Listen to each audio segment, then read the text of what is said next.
Hey, this is Shmuel Levy, and I'm here today to discuss a film with Orrin Conheim. Orrin Conheim has been published in over 3 dozen publications, and he has been blogging about movies for years. I would say that Orrin, you are a movie buff. You love movies. Would you say that's right? Yeah, sure. I've been definitely have been blogging about film for about 15 years, and I minored in it in college, and I definitely enjoy the commercial aspects. There are always someone who knows more than I do, but I watch a decent amount of movies a year and enjoy writing about it as an outlet. Hey, Orrin, are you plugging anything these days? Anything you want to tell us I'm about that working you're on a working lot of on? stuff. I'm actually been writing for Washington Jewish Week recently, and in terms of movies, I'm blogging as usual. Have a Patreon to keep me in business as a writer. That's at patreon.com/okjournalist. Okay, JOURNALIST. Okay, journalist. Yeah, and all donations really help me, and I try to repay you back with whatever you need, I guess, in terms of. That's super cool, and I wanted to talk to you about movies because I think you know a lot more about movies, about what goes on behind the scenes, and about the directors and writers and probably actors than I do. When I watch a movie, I know a bit about the actors if I've seen them in other things, or the directors if I've seen them direct other projects, but I don't often know much beyond that. So I think it might be cool to get a different perspective on the movie. So today we're going to talk about Last Night in Soho.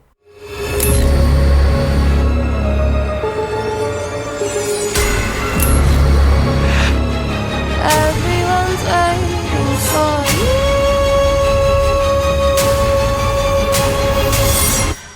Do you believe in ghosts?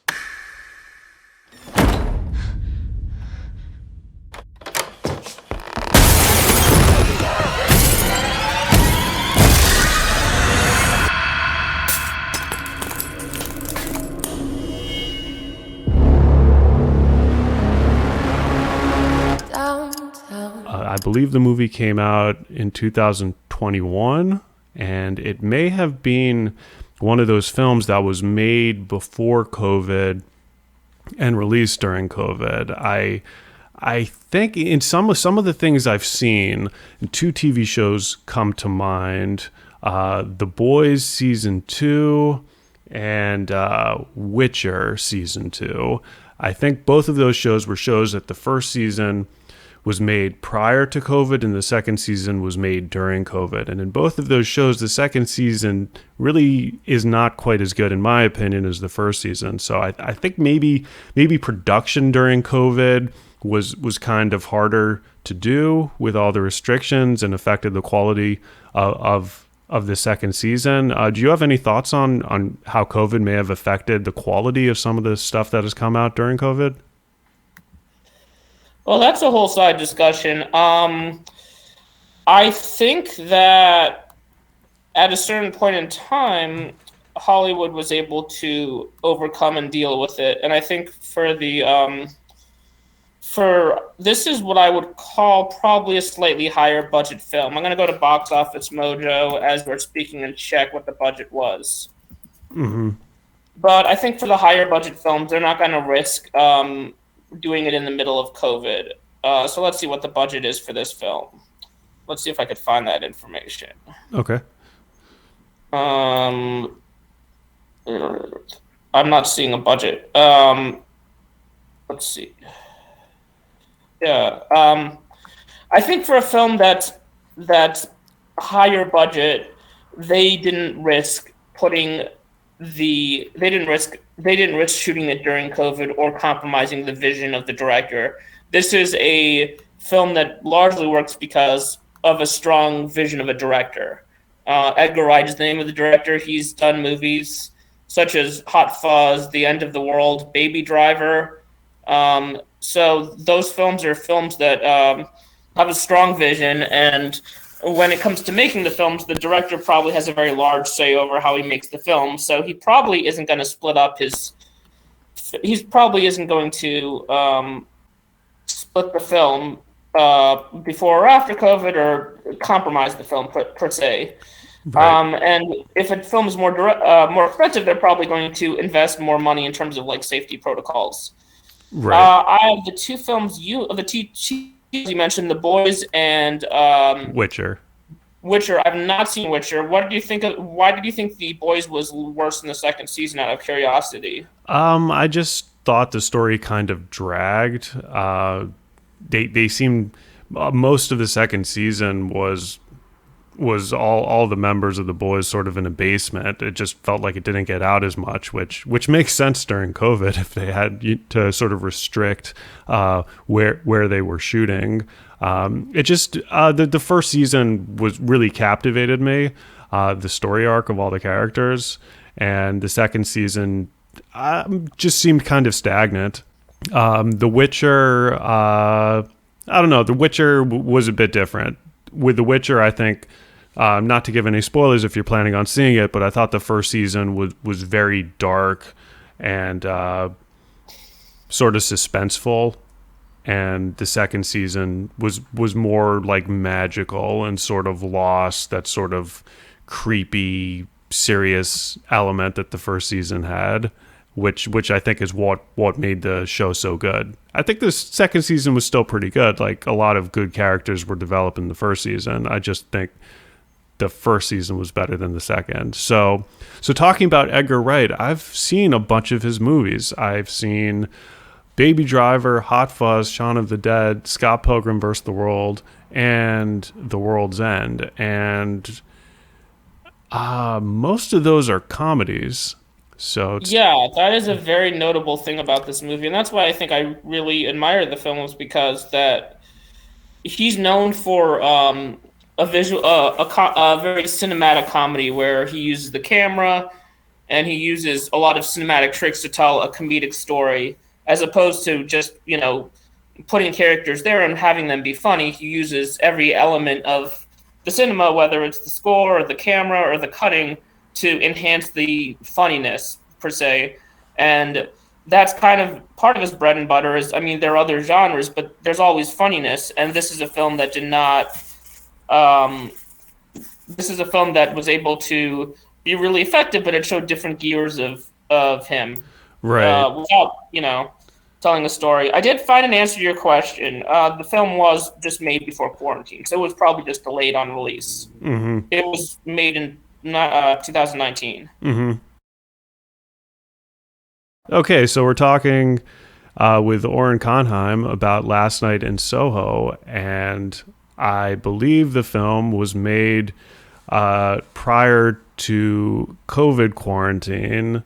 So we were discussing a bit before if the quality of films and TV maybe was affected by being produced during quarantine. So, Orrin, do you know if Last Night in Soho was indeed made before COVID and only released during COVID? So a really good resource that I like to use is imdb.com. There are some other resources. Boxofficemojo.com is good for just kind of how much a film makes. Filmsite.org is good for film history. IMDb has a lot of things on there, and one of the things is you can type in any title, in this case, Last Night in Soho, and you can look at filming and production, and it'll tell you when the film was shot. Also, all the places the film was shot. So in this case, I looked that up, and it was shot in May to August of 2019. Mm-hmm. So definitely before quarantine. Right. Do you have any evidence that you think that a lot of shows suffer before quarantine? I think that generally, if the budget is high if it's a high budget or it's a big budget thing and they've invested a lot, they'll just kind of either wait or they'll make sure that they can pull it off and then plow through. Just those two TV shows, The Boys and The Witcher. Maybe also, I haven't seen as many good films as I remember seeing.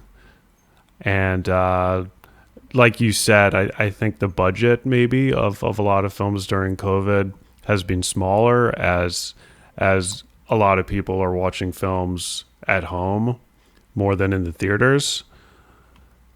So I think maybe the era of big blockbusters is coming to an end, or at least shrinking. Yes, absolutely. That is a whole other discussion, but we don't. I think it's very uncertain. I think that unfortunately, a lot of, Spider-Man, as I wrote recently, Spider-Man 2 made about, I don't know, 100 times more than the West Side Story. I think, if I remember correctly. Hmm. And that is not a very good sign because West Side Story is made by Steven Spielberg, who is generally supposed to be considered a guy who can make a lot of money. So if you can't give the keys to Steven Spielberg and make him turn a profit, and people just go to superhero movies, kids movies, action movies, then we are in a lot of trouble in terms of. And right now I think it's just a matter of waiting to see when a movie will to see if the movies can stay in the theaters, because I guess it's not a big deal if a movie just goes to streaming and is in the theaters for just a couple weeks, but at least it's profitable to put in the theaters for a little while so people can watch them. Right. A lot of lower kind of movies like Last Night in Soho was in the movie theaters for at least a little bit, so you could watch it in the theater, which is a good place to watch it. Right. I think it will be interesting to see as hopefully COVID wanes and hopefully isn't going to be as big an issue in the very near future, to see if people start going back to movie theaters in larger numbers. But to get back to Last Night in Soho, I did not know that this was a horror movie going in. I saw just a little bit about it. It looked like it had some suspenseful elements to it. I did not know it was a horror movie. And about the first third, maybe even the first half of the movie is not a horror movie. It's about a girl, this country girl is really into designing clothes. She's very obsessed with things from the 60s, music, fashion, etc. And she goes to fashion school, to fashion university in the city, in Soho, and she has to deal with her sort of mean girl type college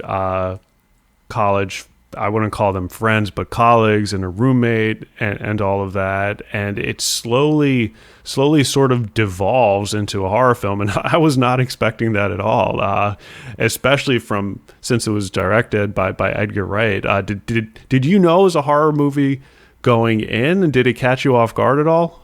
Well, I guess that's a question for if I saw the trailer, which I can't remember offhand. But again, I think one thing that was admirable about this film.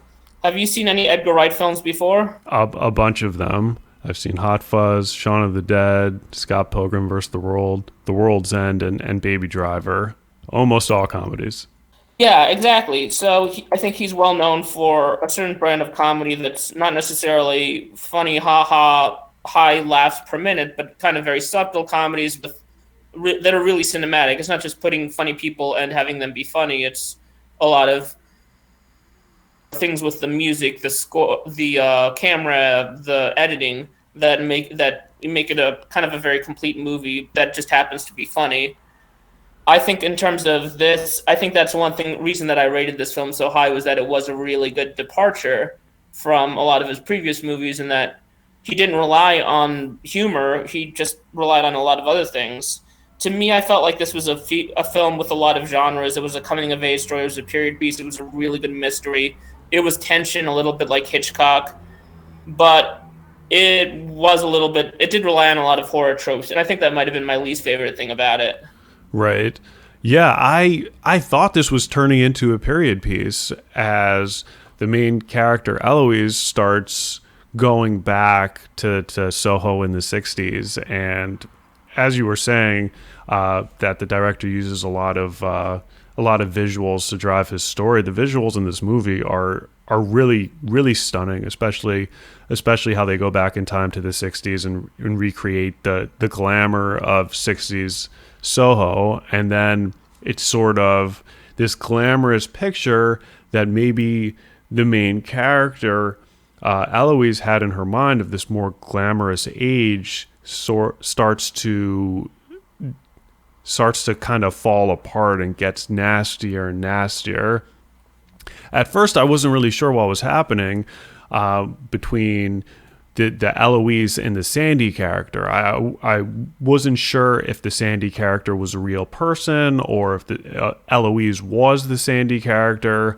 It was a little confusing until it sort of clarifies itself at the end of the movie. But the movie very slowly turns into almost I don't watch a lot of horror movies, but it seemed to me like a pretty standard horror movie with lots of stabbings and ghosts and running and psychotic episodes. How would you compare this to would you say this is similar to other horror movies you've seen? I think that is an interesting thing about that genre, is that I think more than any other genre, horror is just specifically for a certain group of people.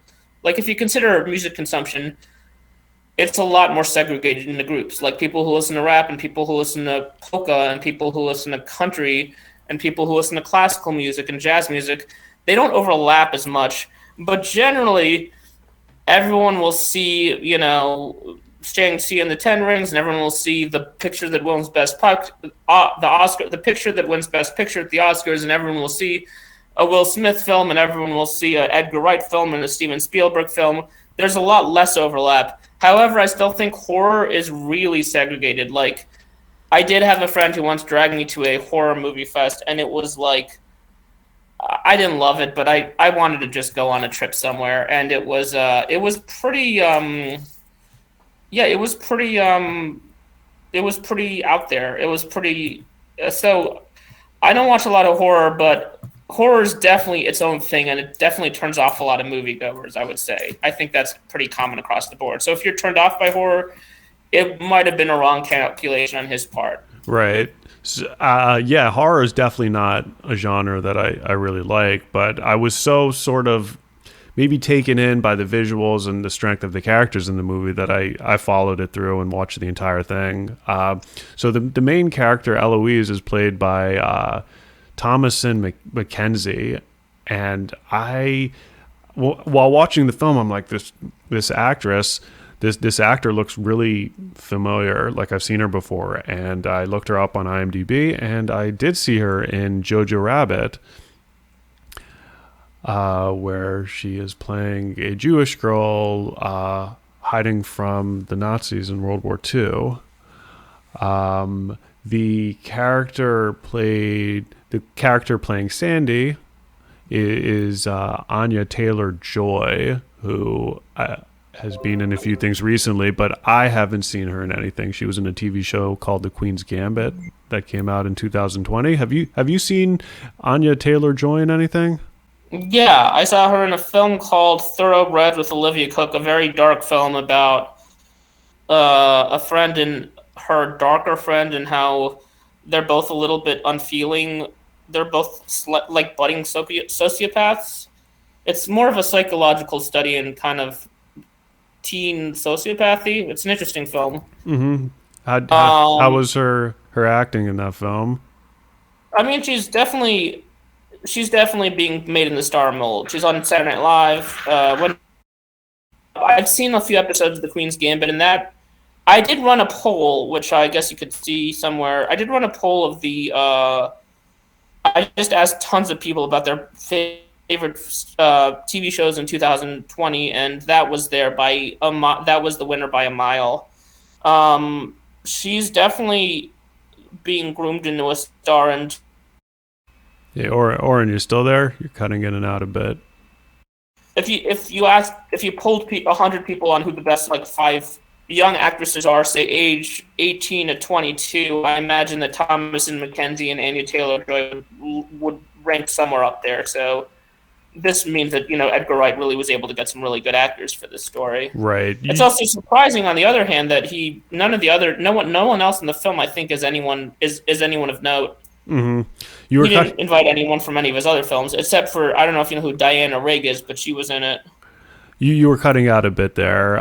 Yes, I was going to bring up Diana Rigg. In the film Zoom discussion that I joined the other night, you had Diana Rigg on the list of possible nominations. I don't think I've seen her in anything else, but I looked up her IMDb page, and she's been in a lot of things for a long time. Exactly.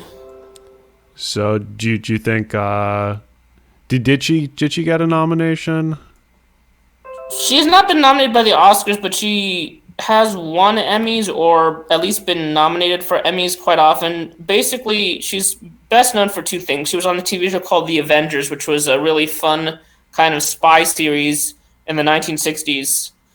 It was made into a movie with Sean Connery and I don't know, a bunch of other people. Or no, it was Uma Thurman and Ralph Fiennes in the late 90s before the Avengers became known as like a Marvel thing with superheroes. Then she was a James Bond girl, and as a James Bond girl, she was actually the only girl from a James Bond movie that James Bond married. She's also very strong in the theater. She's very British, and then she went on Game of Thrones, where she won. Either she won or she was nominated for some Emmys. I think. Let's see. She won an Emmy for playing Miss Danvers in Rebecca, which is a piece of classical theater. Mm-hmm. But she is, So she did pass away. She died, like very recently. So I thought it would be a good swan song to put her there. Right. I think she should be nominated, but for an Oscar for this, she's on my list. And that's why I suggested her in the Shmuel. By the way, is referencing a film club that he and I attended, where we picked the winners for the Oscars. Right. Trying. She probably doesn't have a good chance because no one's nominated her before, but I think she's worthy. Right. But the film also made some references to her past because the film is about the swinging 60s, and Diana Rigg is a British actress who was most prominent in the 1960s, since both her big roles were in the 60s. And there is even that's a really good point. There's an even homage to one of the characters is looking at a James Bond marquee that says like this James Bond movie is playing, and some people think that Diana Rigg was the ultimate James Bond girl. I don't know if have you ever seen a James Bond film?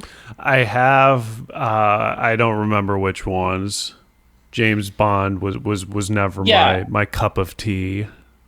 Yeah, I don't. Lately, I've fallen off it a little bit because he's a bit more like he's a bit more of a killer than I previously remembered when I rewatch it. But she's kind of considered the ultimate Bond girl in a way, because in most Bond in the Bond film you probably saw, he doesn't marry the girl at the end, right? Right. They just kind of kiss or make off in the distance, or maybe just celebrate being alive because they're almost killed.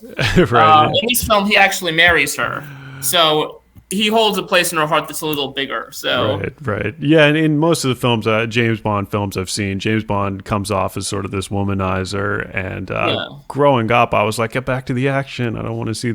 I wasn't interested in the womanizing aspect of the James Bond films. But yeah, very cool to have that sort of homage about Diana Rigg, being that she was an actress in the 60s, and this movie, a large part of it takes place in sort of these flashbacks to the 60s. Have you ever seen the channel Cinema Sins on YouTube? You ever seen any? Of course, I'm a big fan, yeah. Okay, so did they do Cinema Sins for this film? I'm not sure. I don't watch all their videos. Occasionally I'll check one out. But I wanted to talk about some things in this film that to me were cinema sins. And one of those things is that the Eloise character is sort of, as she's having these flashbacks at night in the room she's renting from Mrs. Collins, played by Diana Rigg, she seems to, her mental state wanes, and she seems to have these psychotic episodes that keep intensifying and getting worse. And to me, like, watching the movie, you understand why this is happening, but to a casual observer and to her friend at school, whose name is John, it should just seem like the character has a disconnect from reality. But there's this scene in the library. She's in the library researching, I think, missing persons or murders in the city, and she has one of these episodes, I think, where all these ghosts of men are chasing her, and she picks up a pair of scissors, and she's literally about to stab her roommate in the face with this massive pair of scissors, and John kind of grabs her hand. So to me, that's the point where, you know, she has to be kicked out of the university, and John maybe should break his friendship with her. There's also another scene where John goes back to her apartment, to her bedroom, and she has a psychotic episode and starts screaming and pushes John off of her, and he winds up breaking the window and then stepping in the glass, and it's really a pretty horrific scene. But John's just right back there the next day, like being her friend. And to me, I don't know, if I had a friend that's psychotic, I would think twice about being their friend. But then, you know, at the end of the movie, she's like right back in the university, in fashion school, having success with her fashion. Did you see any sort of logical flaws in the movie that really stood out to you? Okay, well, to address your concerns, I guess she was known as, I guess one concern is that I think it's kind of like it's kind of known as I don't know if this is too harsh language, but like a craptastic world where people are kind of harsh and uncaring in her environment. Like, she was being bullied by some people and no one stopped her. So by comparison, it put pressure on anyone who is caring to kind of step in more. He also was someone who really liked her. He wasn't just her friend. He was like, he fell for her. So he probably thought that he could potentially, you know, by being there for her, you know, be able to get closer for her. Or he might have just, you know, he just cared for her a lot. You know, he was in love with her. Right. Yeah. I saw that. I thought, like, they didn't know each other for that long. So to me, it seemed like there were way too many red flags at the beginning of a relationship for him to be so committed to her. But maybe it's not outside the realm of possibility. Wasn't it like several weeks or a few months into the semester that she moved out and started to see visions? I think this was kind of late into it. I also think that I'm assuming that if this was real life, then the school would have probably gotten her hooked her up with a counselor and mental health resources. Mm-hmm. You also have to imagine that a school that wasn't policing bullying that much just probably wasn't policing people who were off their meds, which she's probably someone who would probably just be classified as someone who's not properly medicated or psychologically, you know, screened. So head scratchers, plot holes. I don't know. Well, there is a website that does actually do that, so we could look that does list plot holes. So we could look at that. That's called tvtropes.org. Sure. Last night in Soho. I think I was kind of confused about the character Terrence Stamp played. Terrence Stamp is actually an older character, an older actor. He actually was nominated for an Oscar in the 1960s. Actually, he played a Bond villain, but he didn't. But he right. So that character, what Terrence Stamp is famous for, but he was in some Tim Burton films, I think I remember. Right, so that character is sort of following Eloise around the city, sort of stalking her, and sort of got this creepy vibe to him. He seems to know a lot about the different girls in the city, present and past. So I could not figure out. Yeah, I think that I'm not sure if the film consistent in terms of whether he was a figment of her imagination or he wasn't, because her boss at the bar could see him and said that he was an actual guy and that he was a former cop and that he was protecting her. But then, like, after him in the street and he disappeared in the thin air. Well, again, he gets hit by a car, doesn't he? Doesn't he die at the end of the film? Yeah, but before that, she's going after him in the middle of the street when it's raining. She leaves the middle of an art exhibit, or she leaves the library. Her future love interest or whatever is running after him and says, like, wait here, I'm going to get you help. And she leaves, because she sees him, and she leaves it. She goes into the rain in the middle of the street and she tries to find him, and he doesn't, and he disappears into thin air. And every time that she sees him in the street and runs after him, everyone in her environment treats her like she's crazy. But if he's a real person, he wouldn't disappear in thin air, and the people in her environment wouldn't necessarily think she's crazy. That's one of those things that you might have to rewatch a lot. I tend to think that a guy like Edgar Wright, who really gets the details, who really is very focused on all the little details of his films, might have thought it through. So maybe I think that I might have missed something. Mm-hmm.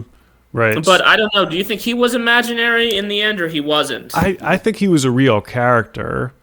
The whole idea is that this so Sandy is the girl from the 60s, and she goes to Soho. She wants to be a star, be part of sort of the glamour, be a singer, and she befriends this really suave guy called Jack, who has some he's involved in the management of the club, and slowly, as Jack takes Sandy under his wing, you find out that he's really sort of a really evil guy, and he turns out to be a pimp, and Sandy, sort of against her will, winds up being forced to work for Jack. So throughout the movie, Eloise thinks that this older guy she's seeing, that for some reason has his eye on her, is this Jack character. And maybe the movie doesn't really explain why this older man is following her, but maybe that was just his job in the 60s, was to sort of keep an eye out for these sort of naive girls in the city. So maybe that was his actual job, but he definitely comes off in the movie as sort of this creepy older guy who you think is an older version or a current day version of Jack himself. Something I wanted to ask that's you. A very good explanation. That maybe that was part of his job, and that he didn't that he was supposed to keep a distance. Right. Something I wanted to ask you was, do you think this movie is a critique of maybe shadier things that were going on in the 60s that are sort of overlooked nowadays for its glamour? You mean, yeah, a deconstruction? Yes, I could see that. In the sense that rape culture was more prevalent in the 60s. Yeah, I could probably see that. I think more than anything else, it's probably a little bit of a psychological thriller. And so, you might even make a comparison to, like, X-Men or something, where a powerful person, that Jean Grey character has, like, repressed memories, and she kind of unleashes it and becomes really powerful. And, like, that Diana Rigg, the old lady, like, she has these memories. They're just, like, she's like a Jean Grey kind of character that, like, has really strong abilities to be able to, she probably planned a lot of this out in advance, I think. Right. So, yeah, she fights against her circumstance, and I think there's a lot of, like, moral ambiguity in the movie regarding the Diana Rigg Sandy character and what she winds up doing in her circumstance. She, all the way at the end of the movie, she has this confrontation with Eloise, and she comes off as sort of this evil older lady. So, at the same time, you could say what she was doing was in self-defense back in the 60s. So yeah, watching the movie, I wasn't sure if Edgar Wright was trying to give us a message of sorts, or as a cautionary tale. So we were discussing how COVID sort of forced a lot more people to watch movies at home instead of in the theaters. It was a trend that was happening before COVID, but especially at the beginning of COVID, most movie theaters were closed, so people didn't really have a choice. We're going to talk about the morality of the woman who killed the rapists. Oh yeah, so we were talking. I was speculating whether the film was trying to convey any sort of moral messages regarding the Sandy character and what she did to her victims, and I'm not quite sure it is. I mean, it's hard to watch the film and not realize that the director is trying to tell us something about rape culture in the 60s. But beyond that, I'm not sure if the film is really trying to teach us any sort of moral lessons. Do you have any thoughts on that? I have a feeling that he's probably not at the high end of pedantism, like using films to teach something. But yeah, I think he's certainly highlighting rape culture. I think you asked an interesting question earlier over whether we're supposed to feel like Sandy is in the right or wrong for luring men and killing them. There is some tradition of like a genre of film called like the revenge fantasy. I think that Quentin Tarantino did this with the Kill Bill series. Right. Have you seen A Promising Young Woman? That kind of. I did see that. That was also a good one, and there is something like this, but this isn't like fully exploring that side of it. This isn't a moral play, but I think the question is that, I mean, it's complicated when you punish rape by being a vigilante policeman. I think that most people would agree that's a bit of a gray area. I think that Sandy, the Diana Rigg character, was also conflicted over whether she was going to burn the house down and kill two people in it. The two people who she entrapped and tried to stop weren't rapists, and she knew that a part of her got unleashed and went too far. So, I mean, I think vigilantism it's not exactly overlooked in this film, but that's also wrong too. We do know that she, suffered a lot and found a way to empower herself, which, Right. And she also was killing. Some of them were consenting adults who were just consenting to be into a relationship of prostitution. I don't think all of them were going to rape her. That's a whole other thing. But, I think that the character herself regretted things a little bit at the end when she was going to kill Thomas and Mackenzie's character, Eloise. So that was interesting. So Right. we know that it's meant to be morally complicated quite a bit. Right. I don't really see her as a vigilante in the sense that, she's not going out and luring men. She's like stuck with the pimp, and she can't get out of the situation. So she's fighting against it as best she could. But yeah, I think there's a lot of moral ambiguity in the movie that I don't know, maybe makes you think as a viewer. So I didn't mind that. It just, I don't know, it was maybe a bit confusing to me. Like a film like A Promising Young Woman has a very clear message, at least to me it did. And this one's more ambiguous. Maybe it's, part of the plot device to drive the story. I think what made A Promising Young Woman a great film is that it asked as many questions as it answered. Like, how complicit was the boyfriend? I had no idea. If he was at the scene of a party, but sometimes those college parties are very dark spaces where he might not have witnessed something, he might not have been in a position to help. Did the guy who ended up, was she doing something healthy for herself or not? Why did she stop? There were all kinds of questions in it.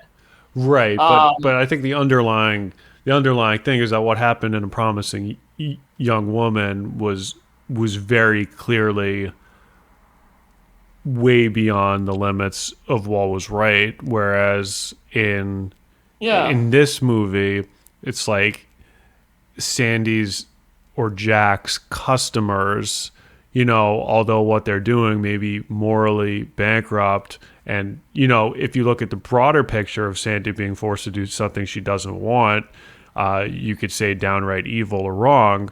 But from the men's perspectives, maybe not so much if they don't know all those details. Yeah, that's true. But yeah, I definitely hear your point there. Is anything else you liked or disliked about the film that you want to talk about before we talk a little bit more about big budget blockbusters?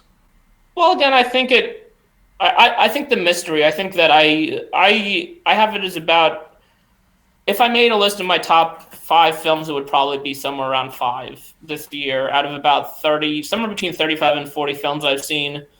I liked it a lot, and I think it's because it just it was a lot of different genres. I think that the mystery element itself, like, we did not see how it ended and how it came. And I think a lot of times a film is about how it ends and if you care about the ending. And I think we were all pretty invested in the ending. Right. Yeah, I was definitely invested. Like I said, horror is not my genre, and I watched all the way till the end because I thought the characters were interesting. You were invested in the main character and her struggle with whatever you want to call it, haunting, psychosis, her sanity.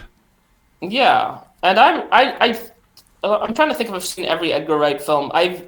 He hasn't made that many films, but I did see The End of the World. I did see Hot Fuzz. I think he made one before that I didn't see. He made Scott Pilgrim vs. the World. Scott Pilgrim vs. the World, I don't think it had a lot of music in it, although they were a band, so maybe it did.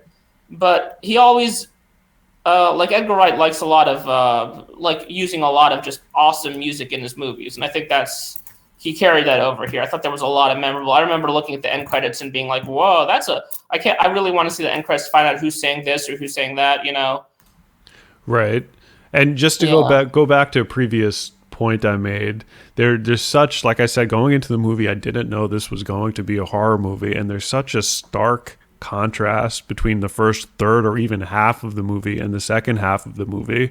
The first half of the movie is very, I don't know, it's almost like a generic, like Girl from the Country Goes to the City type of movie, and it very, very sort of slowly shifts gears to a horror movie, and it really caught me off guard.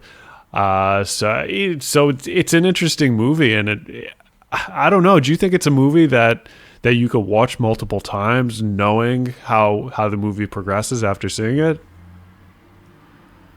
I could watch it again. I feel like there's just so much to watch. I normally don't watch a whole movie again, but yeah, I mean, if my only option was to watch, if I had an unlimited time budget, entertainment consumption budget is what I call it, then yes, and this was an option. Like, I was on an airplane and a lot of things, and this was the movie showing, I would watch it, sure. Right. There are definitely I'm sure there are a lot of, I've watched some of his movies I've watched Baby Driver twice, and I think I've watched Scott Pilgrim in the World twice, and actually I've watched, I think, every movie I've seen of him, I've rewatched, so yes. Mm-hmm. So getting back to our discussion about big budget movies. So COVID has pushed the trend. There was already a trend before COVID of people watching more movies at home, not going out to the cinema as much.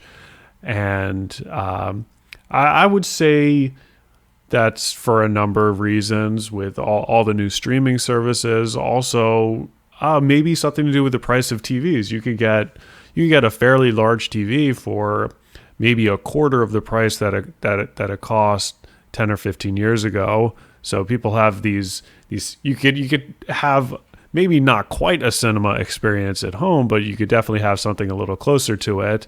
So there was a trend already before COVID of more people watching stuff at home, with the streaming services coming out, and the decrease in the price of televisions, and then COVID came, and a lot of cinemas were shut down completely for part of the pandemic.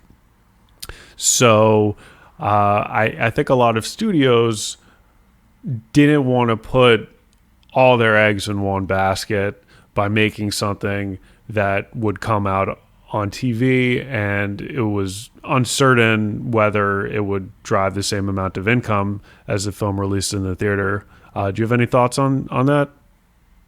Yeah, I definitely used to write exclusive. I used to keep a column for Examiner, which was about the box office, and I did look up a bunch of numbers recently for an essay I wrote. Hopefully, you can share it when you publish the blog. But so I looked it up, and this has been happening, I think, for about 5 or 10 years. Like, if you look at about 20 years ago, 2002, for example, some of the films that did really well included like The Rookie, which was a sports movie, Changing Lanes, which was just a thriller, The Sum of All Fears, The Scorpion King. These weren't like, sequels. They weren't superhero movies. They weren't franchises. If you look at 2016, which was 5 years ago, of the top 20 movies, only 2 were original films, La La Land and Hidden Figures. Everything else was based on a comic book, a sequel, a reboot, a prequel, a reboot, a remake. Right. So that would be IP and intellectual property. Yeah, exactly. So we are in 2019. It kind of hit the point that even some of the best directors and some of the strongest material, pretty much nothing was hitting at the box office unless it was based on something else or a sequel or a reboot or a prequel.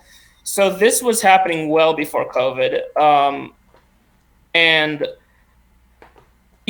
But the thing is that a lot of really great movies are coming out. I mean, the number of films, the number of great directors, last year alone they were all making great films. If Paul Thomas Anderson, Joel Cohen, Mike Mills, Pablo Sorrentino, Guillermo del Toro, Peter Jackson, Sean Baker, all of those things, and a lot of these. So all of that stuff was going really strong. It's just a question of if they're going to at least even put him in the movies. Because, for example, Ridley Scott has made a lot of great profitable films like Gladiator, Alien, Black Hawk Down, The Martian. The Martian was one of the last films that was an original film that made a lot of money.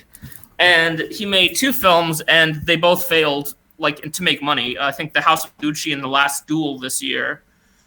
So is anyone going to give him a lot of money to make his next film? And is anyone is the theater going to put it in when they could just put, Scary Movie 4 or Jumanji 6, and that'll be a bigger guarantee? I think that's the big concern right now.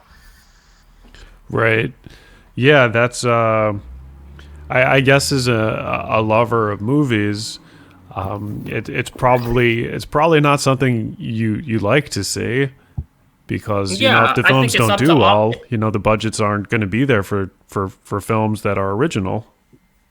And it's up to, and that's why it's kind of up to us. I'm trying to be do I personally hate Spider-Man? No, but I prefer it didn't make so many money. I prefer people didn't see it, I guess, because that's going to do fine, and that's going to be out on DVD no matter what, and that's going to get made no matter what. But choose something a little more original when you go to the movies, and you'll be able to keep it alive. Right. Keep that genre alive. It's not doing well right now. Right. But also COVID actually exacerbated also because older people were afraid to go to the movies more, and they normally have a bit more refined taste. Like a 60-year-old is going to see something a bit more independent. A 60-year-old's not into Spider-Man. Right. And Spider-Man made a lot of money. I think I have a good statistic here that and it's also there is also a little trick where you hire a really good director and you tell a really good story and you just attach it to an intellectual property like the movie Joker with Joaquin Phoenix really wasn't that much of a comic book film. it was, the director was based on a number of old 70s movies, and but he just called it the Joker. And the director based it on a film called Taxi Driver, which made 3.4 million. The Joker made 340 million, which is 100 times the original amount, just because he called it the Joker. If he didn't call it the Joker, it wouldn't have made anything. Right. Is that Taxi Driver with Robert De Niro? Yeah, Taxi Driver and The King of Comedy, he said, were his two influences. They both had Robert De Niro in them. Mm-hmm.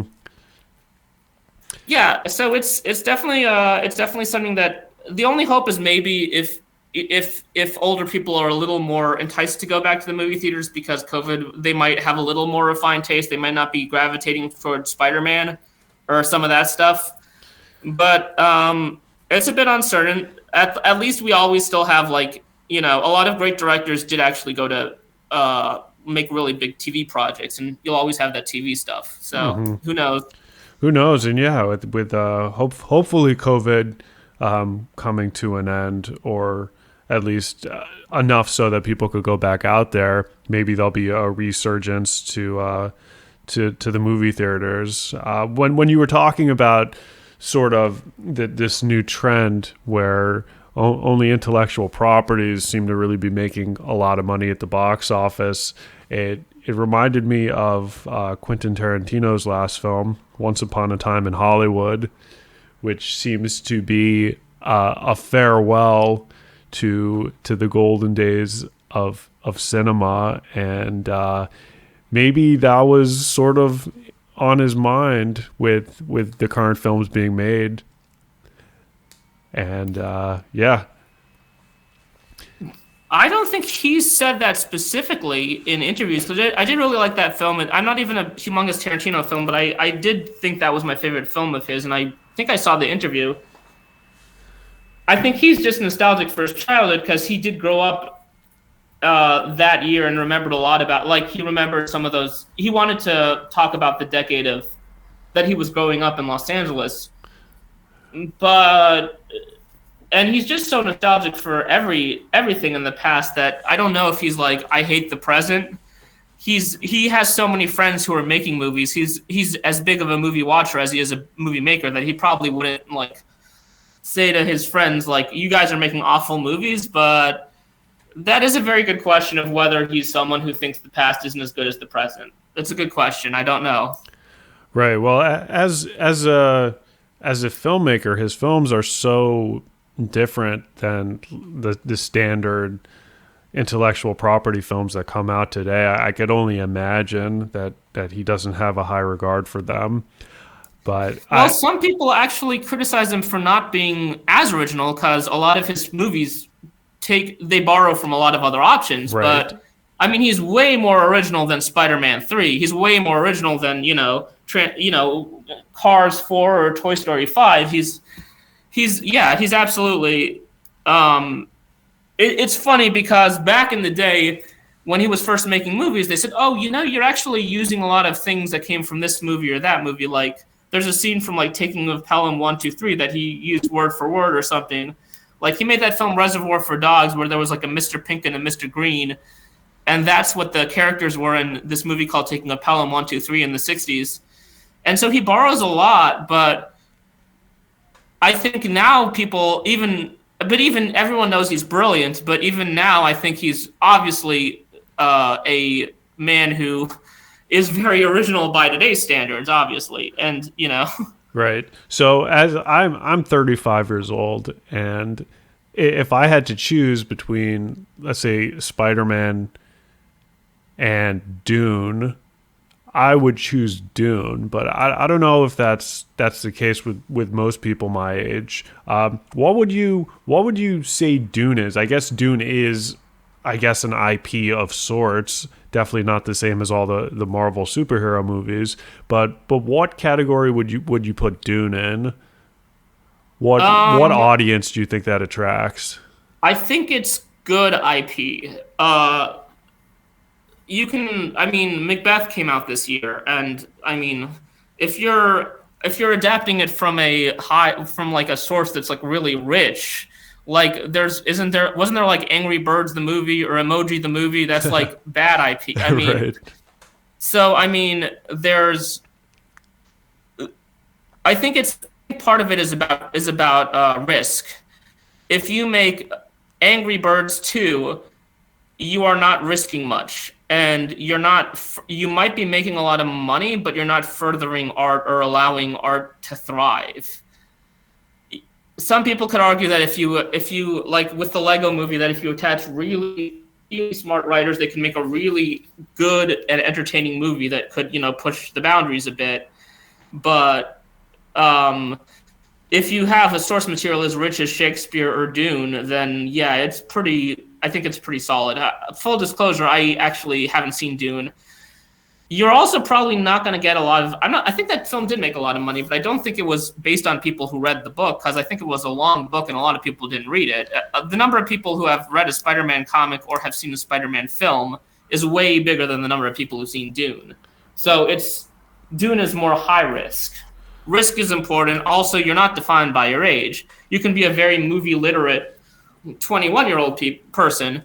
It's more about how, if you're at the box office and there are all these titles you don't know and Spider-Man is looking you in the face and you're like, I've seen Spider-Man before, I like that, I'll watch that. That's the kind of audience they're getting.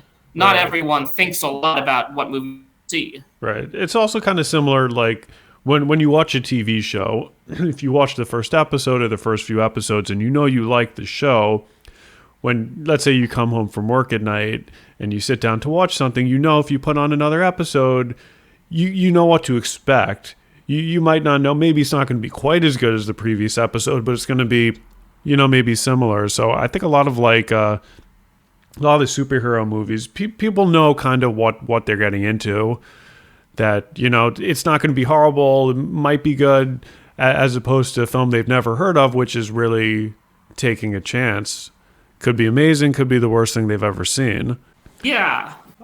So Dune was sort of interesting. I don't want to talk about it too much because you haven't seen it, but it's a book that's in its genre is very popular, but at the same time, of the broader audience of people that the film is being marketed to, not a lot of people have seen the movie, but they had massive marketing campaign for the movie, and they got a lot of A-list actors for the movie to draw in, I guess, an audience that might not have any connection with Dune.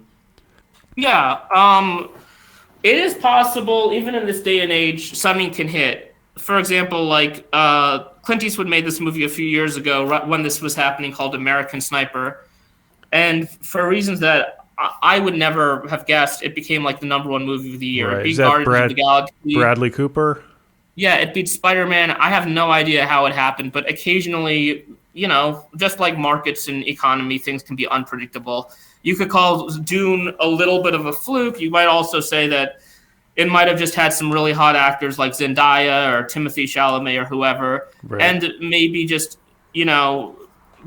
people like action. So again, people like action, they like fighting, that stuff sells. So if they put it in a good enough package, it could work. And I think that, I think maybe they also called it Dune Part 1. I think there's going to be a Dune Part 2. So that's also, it's the first part of a series like Lord of the Rings Part 1. So I think that it intrigues people a bit more than that. That's a little bit of a cheat too, being like, this is part 2. When it's a part 2, that's a little bit lower risk. So maybe that might have lowered the risk. Yep. Well, I think it definitely helps. It definitely helps the people who produced the movie sort of gauge how well the second one's going to do by how well the first one did. And I guess making the Lord of the Rings was also a big risk, sort of similar, where a lot of the younger generation haven't read the books. They've heard about them, but they haven't read them. But it brought in like this whole new audience to the Lord of the Rings story, and I think Dune was probably quite a risk making it. Well, maybe not with all the A-list actors, but I think it did fairly well. I don't want to give any spoilers because you haven't seen it, but I enjoyed it quite a bit. A movie like West Side Story, the new one that I have not seen. Uh, I can't imagine going into making that movie that they really thought it would be incredibly successful. Were you excited to see a remake of West Side Story? Did it pique your interest? I love the remakes of West Side Story. It's I think number three. I think if you get to be enough of a dork about movies as I do, you start ranking them. It was on my I really liked it. Put it that way. I didn't think that it was possible to make something better than the first one, but I think Were you that's one I excited think to where see you it? have to go to the theater to be surprised, because I think a lot of people were pretty cynical, but they were just like, okay, let's see West Side Story and see what happens. When you It's heard they prob- were making it, were you like, "Oh yeah, I really want to go and see the new remake of West Side Story"? I think that the guy who made it was made by Steven Spielberg, and I guess I wasn't really that enthusiastic about Steven Spielberg in recent years. Like his film The Bridge of Spies was like kind of okay. It wasn't amazing, but I'm trying to think what else I saw of him. I don't know, but Ready Player One. I I just assume that like this guy who's making, he made like Jaws and Raiders of the Lost Ark and E.T. He's gonna try to make a very nuanced musical and make a new musical. And then I heard the cast and I was like, okay, interesting. I guess they had some interesting stuff. Like they were gonna put the woman who played Anita in the last West Side Story as the new West Side as the new person as a different role, and I ended up seeing just because I was dragged along by someone else, and I fell in love with it. But it was, I mean, that's how do you get him? How do you get the person into the theater? In my case, I was dragged along by someone else and didn't find it that objectionable of a choice. Right. But So, I go ahead. as someone who doesn't love this trend of all the new superhero movies eclipsing everything that's coming out, do you have any thoughts on how we could maybe get people more interested in different types of films, more interesting films, more nuanced films, more, I don't know, more adult films? I mean, stuff like this. You're doing a podcast. You're probably reaching an audience who probably doesn't, So encourage your friends to. I mean, it's a democracy. We vote on what we want to see more of at the box office. So I mean, don't forget you have a vote. And you also I mean that's one thing. What can you do outside of you? Um, that's a tough question. I don't know if I have to think of a couple minutes about that. Like, I would much prefer, instead of there being 50 superhero films, for there to be 5 or 10, but really good, instead of, so many mediocre ones. But, people just keep going to see them.